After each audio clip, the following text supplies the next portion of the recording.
C'est l'heure de commencer une journée de cours bien chargée, mais ici vous ne verrez pas de petits yeux ou des bâillements intempestifs, en tout cas pas avant plusieurs heures. Dans cette école à pédagogie active, on a décidé de démarrer à 8h50, une mesure qui ravit les adolescents. Je préfère me lever un peu plus tard, ça me permet d'être plus concentré après pour la journée. J'habite quand même assez loin de l'école, mais ça me permet quand même de plus me sentir moins fatiguée et ça me permet de prendre plus de temps pour moi avant de commencer les cours et donc c'est plus cool pour rester concentré le matin jusqu'à 16h. Dans les pays scandinaves, les cours débutent souvent à 9h15 selon certaines études.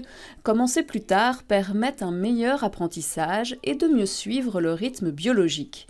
Pour la directrice de l'autre côté de l'école, les adolescents sont plus attentifs. Vers 10h, il y a un pic. Ça ne veut pas dire qu'ils sont spécialement plus à l'heure à 8h50 que s'ils commençaient à 8h30, parce que quand même, ils doivent se lever plus tôt pour se préparer chez eux, etc., etc., et que les pics de concentration sont plutôt vers 10h. Mais du coup, à 10h, ils sont déjà bien dans le bain. Des retards, il y en a effectivement toujours. Une panne d'oreiller est possible si les parents sont déjà partis, mais c'est aussi une manière de responsabiliser le jeune et les gros dormeurs. Je dors beaucoup.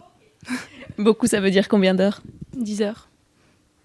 Oui, 9-10 heures. Mais finalement, pourquoi nos ados dorment-ils si tard ? Au moment de la puberté, c'est une période de grands changements au niveau du corps. On passe de l'enfance vers l'âge adulte, et donc il y a beaucoup de modifications qui se passent, et notamment au niveau hormonal. Et donc on sait que les adolescents et les jeunes adultes vont être beaucoup plus sensibles à la lumière en soirée.